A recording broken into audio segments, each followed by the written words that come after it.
heart, the royal voice, urakeye. MANAAC Burundi, welcome in Burundi, our country.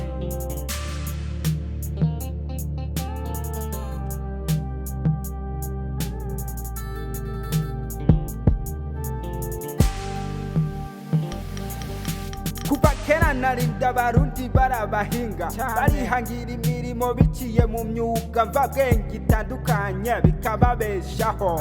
Harabajisha n'ababumba, harabubaka n'abashushanya, harabacura ababaza n'abakoma impuzu, harabavuza imiti kama n'abapfumura, harabacuraranga n'abanyakaranga. Umwuga wose witirirwa benewo ntawiyadukiza. Wifuza kumenya umwuga yarabisaba, aciye ku bicocoro bakamwigisha. Amaze kumenya umwuga yaratanga ikimasa bakamwatira, akitwa umunyamwuga. Abanyamyuga bose bakorera mu kibiri. Nkuko mubibona n'uruzinduko mazemwo iminsi aho tuvuye mu ntara ya Ngozi tukaba dushitse mu ntara ya Kirundo, tukaba twakiriwe n'abubahwa basanzwe barongoye ibikorwa. Ndi kumwe n'urongoye SOPAAC ku rwego rw'ikomine, nkaba ndi kumwe na trezoriere wo ku rwego rw'intara muri SOPAAC. Rero nagomba nkenguruke cyane kubona nsanze ikivi bakigejeje kure, naho ariho mvuka ariko ndafise abanserukira.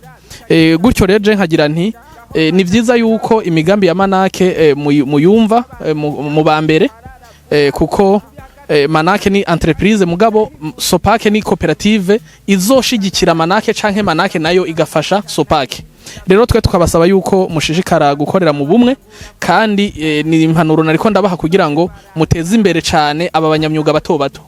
Bariya bo hejuru novuga yuko basanzwe bavyumva, mugabo bato bato ku mutumba mubiteho cane kugira ngo bikunde iterambere nabo ribashikire cane cane mu bijanye no kubaha inyigisho, impanuro z'ingene bokora ibintu vyabo n'ingene bo bidandaza.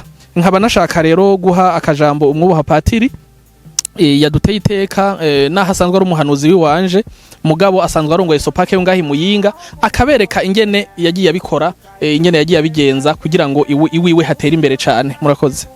Wabashwaye mwogira umwete umurunani tugwanira agateka n'imyuga yacyumba bwenge n'ayabangushi bihaye kwiyitirira ibyacuba.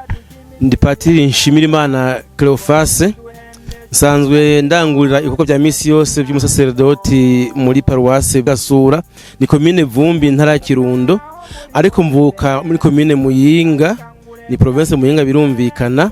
Hanyuma maze kumenya kino cipfuzo cuno mwubahwa DG wa MANAAC, hanyuma akansaba yuko koshobora gutanguza SOPAAC mu ntara mvukamwe Muyinga. Narumvise yuko nugamburuka cyane cyane mfatiye ku kaciro ko gushira hamwe abantu ngo bashobore guterera hamwe imbere. Muyinga rero ico natanguriye ko ahakuru kwabaye kwegera indongozi, ndabamenyesha yuko hariho umugambi, hanyuma ndasaba uruhusha, ndaheza ndatangwa kuza ndegeranya rero abo banyamyuga. Ariko ahakuru ico twatanguriye ko nukubwira abantu, kubigisha dufatiye ku gaciro n'inyungu iri mu gushira hamwe.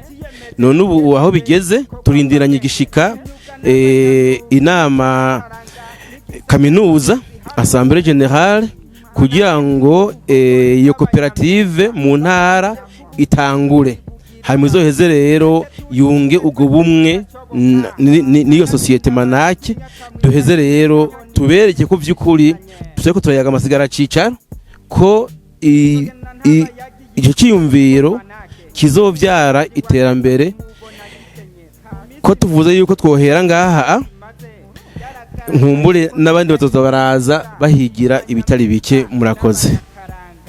Mu ntara n'amakomine bigize igihugu, abanyamyuga batari bake baregeranijwe nka bose bahurikiye muri MANAAC. Imyuga yibagiwe nayo iri kwiranabanywa, harakarihirije hagizwe ubwenge abanyamyuga benshi mu bisata bitandukanye by'imyuga yabo. Ndamuke cyane abo mu ntara ya Kirundo nkaba kwizera cyane nkandi w'Imana Alex ntara Kayanza bamvuka muri commune ya Kabarore nkaba ndice icicega cyo twara MANAAC mu ntara kuvuga rero ejo umubaha yacu tugendeye mu Kayanza kuko twabaye akarorero ngira nko mu gihugu cyose no hano hari abanyamyuga benshi abo tugenegene amashuha byo bita amashuha sinzi pe ino kumubezi amashuha na amazi ashushe hari ari mu Kayanza ariyo amwe bavuga ngo boga